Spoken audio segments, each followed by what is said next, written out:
राधे राधे। भगवान श्री कृष्ण कहते हैं कि जब भी आप अपने जीवन में खुद को अकेला महसूस करते हो, तब गीता की सच्चाई को ठीक से समझ लेना कि आप दुनिया में अकेले ही आए थे और अकेले ही जाने वाले हो। खाली हाथ आए थे और खाली हाथ ही जाओगे।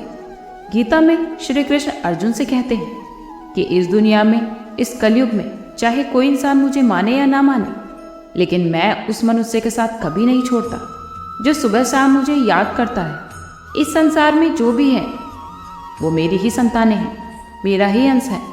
इसलिए जीव जंतुओं को, मनुष्यों को ईश्वर की ही संतान कहा जाता है। इसलिए भगवान श्री कृष्ण कहते हैं कि कभी भी किसी भी मनुष्य को अकेलेपन से निराश नहीं होना चाहिए, कभी उससे डरना नहीं चाहिए।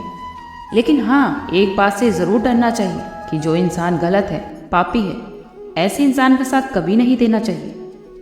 गीता में श्री कृष्ण ने कहा है कि अकेलेपन से डरना छोड़ दो, जीवन में दुखी रहना छोड़ दो, क्योंकि इस दुनिया में कोई भी किसी का नहीं होता। इसलिए अपने जीवन में हमेशा खुश रहो, किसी की वजह से भी दुखी मत हो। श्री कृष्ण जी कहते हैं कि प्रेम हमेशा उसी व्यक्ति से करना चाहिए जो आपके प्रेम की कद्र करे, जो आपके प्रेम के लायक हो। क्योंकि जो इंसान आपके प्रेम की कद्र नहीं करता, ऐसे इंसान से आप जितना दूर रहेंगे उतना ही खुश रहेंगे।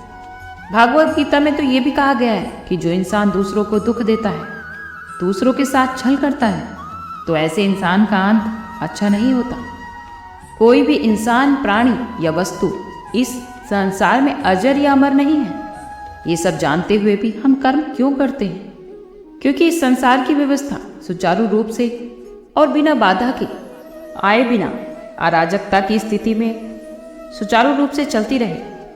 हमारे माता पिता ने हमें पैदा किया, और अगर वो ये सोचते कि क्या पता ये वृद्धावस्था में हमारी सेवा करेंगे या नहीं, तो हो सकता था कि वो हमें जन्म ही ना देते। लेकिन उन्होंने तो अपना कर्म किया और फल ईश्वर के हाथों में दे दिया, तभी हम इस संसार में आ पाए।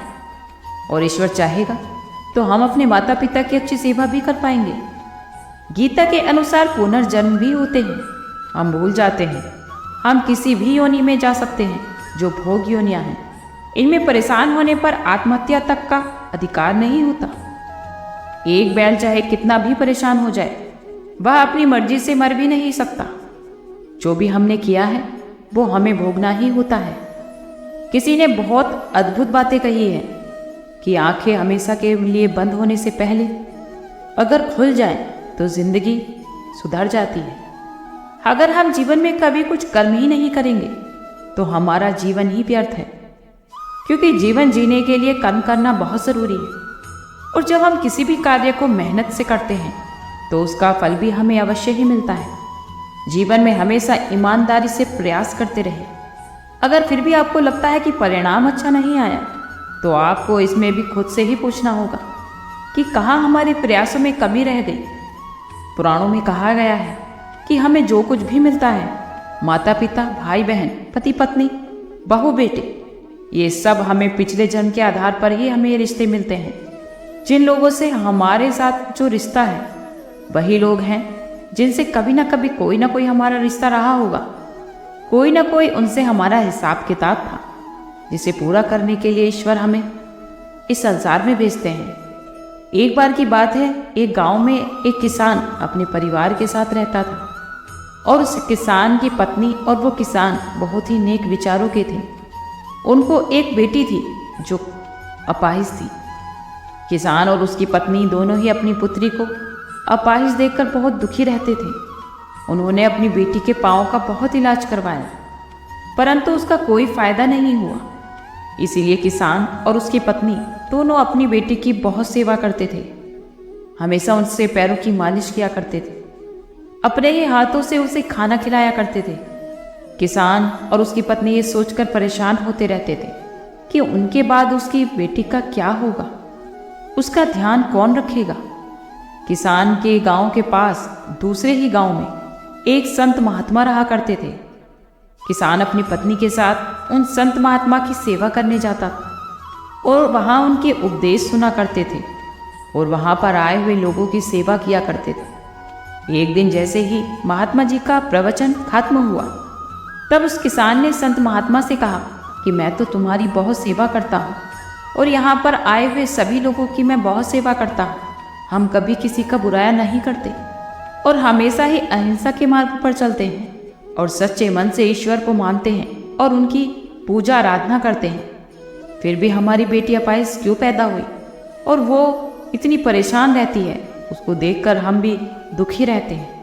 किसान की ये बात सुनकर महात्मा ने अपनी आंखें बंद कर ली और कुछ समय पश्चात अपनी आंखों को खोला और किसान से कहा कि मैं तुम्हारा पूर्व जन्म देख रहा हूँ और ये सब जो आज हो रहा है वो तुम्हारे पूर्व जन्म के पापों का फल है। पूर्व जन्म में तुम अपनी पत्नी और अपने बेटे बहू के साथ रहा करते थे। तुम्हारा बेटा नगर के पास राजा की नौकरी किया करता था। पिछले जन्म में जो तुम्हारी बहू थी वो आज आपकी बेटी है। तुम्हारे घर में एक दुधारू गाय भी थी जिसकी तुम बहुत सेवा किया करते थे, लेकिन तुम्हारी बहू के साथ तुम्हारा व्यवहार बहुत खराब था। तुम हमेशा ही अपनी बहू को बहुत परेशान किया करते थे और उसे अच्छी बुरी बातें बोला करते थे। तुम्हारे इस व्यवहार से तुम्हारी बहू बहुत परेशान रहा करती थी, लेकिन फिर भी वो कुछ नहीं बोलती थी। एक दिन वो अपनी सहेली के साथ मेला देखने चली गई। वापस आने पर तुमने गुस्से से एक डंडा अपनी बहू की तरफ फेंका, जिससे उसके पैर की हड्डी टूट गई और वह उस पैर के साथ परेशान रहा करती थी और वो एक पैर उठाकर चलने लगती थी और पूरे जन्म भर वो अपने पैर को लेकर परेशान ही रही, लेकिन उसके बाद भी वो कुछ नहीं कहती थी। और इस जन्म में तुम्हारी जो बेटी है वही तुम्हारी बहू थी, जो अपना हिसाब तुमसे पूरा करने के लिए आई है। जैसे तुमने उसे उस जन्म में रुलाया था, वैसे ही वो आज तुम्हें रुला रही है। हालांकि तुमने एक गायक की सेवा की थी, जिसकी वजह से तुम्हें निर्बल बुद्धि मिली कि तुम्हारा ज़्यादा बुरा नहीं हो पाया। ये सब जो हो रहा है वो तुम्हारे कर्मों की ही सज़ा है जो तुम्हें मिल रही है। इसलिए हर मनुष्य को हमेशा अच्छे और नेक कर्म करने चाहिए, कभी भी किसी को दुखी नहीं करना चाहिए। कर्म का फल तो हमेशा हमें मिलता ही है, क्योंकि एक एक सांस में जो हमारे साथ घटना घटित हो रही है वह हमारे कर्मों का परिणाम ही तो है।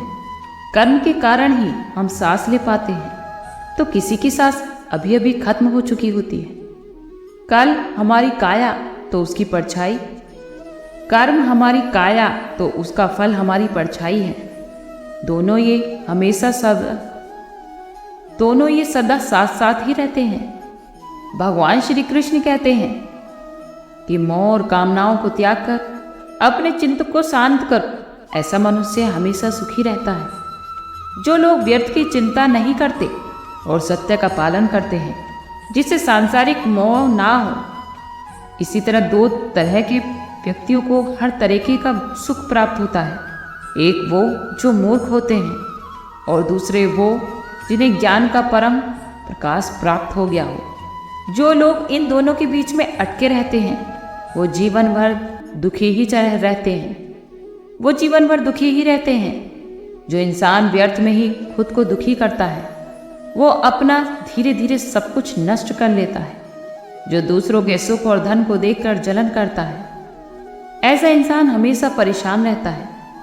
और जो लोग दूसरों के दुख से दुखी रहते हैं और दूसरों के सुख और धन को देखकर जलन की भावना नहीं रखते, वो सदा ही खुश रहते हैं। जीवन में अगर कोई आपको धोखा दे या फिर आपको कोई तकलीफ दे, तो ऐसे इंसान के लिए परेशान होना छोड़ दो, उसकी परवाह करना छोड़ दो और दूसरों के कारण से अपने आप को दुखी करना बंद कर दो और उससे कुछ सीख लो।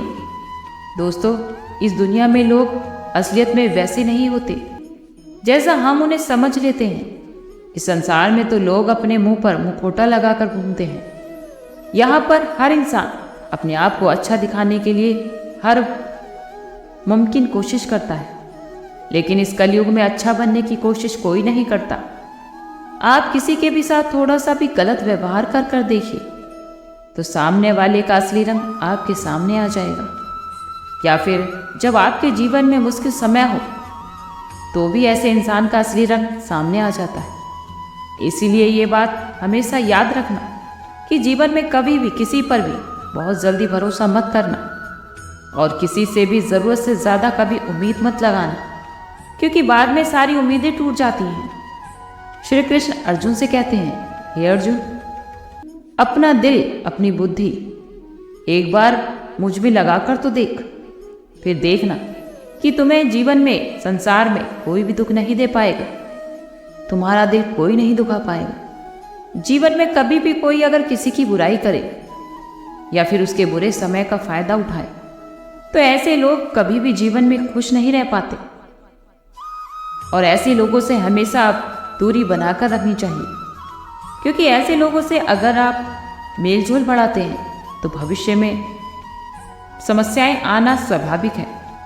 जब आप पर कोई क्रोध और घृणा से चिल्लाता है या फिर आपका अपमान करने की कोशिश करता है तो ऐसे में दूसरे व्यक्ति की घृणा और क्रोध को चुप रहकर कम कर सकते हैं। एक चुप रहना भी ऐसा ऑप्शन है कि आप चुप रहकर उस परिस्थिति को बिगड़ने से रोक सकते हैं, और जब आप ऐसा नहीं करते हैं और दूसरे व्यक्ति के क्रोध का उत्तर क्रोध से ही देते हैं तो उसका परिणाम काफ़ी भयंकर हो जाता है, क्योंकि अगर दोनों ही क्रोध करेंगे तो कोई भी समाधान नहीं निकलेगा।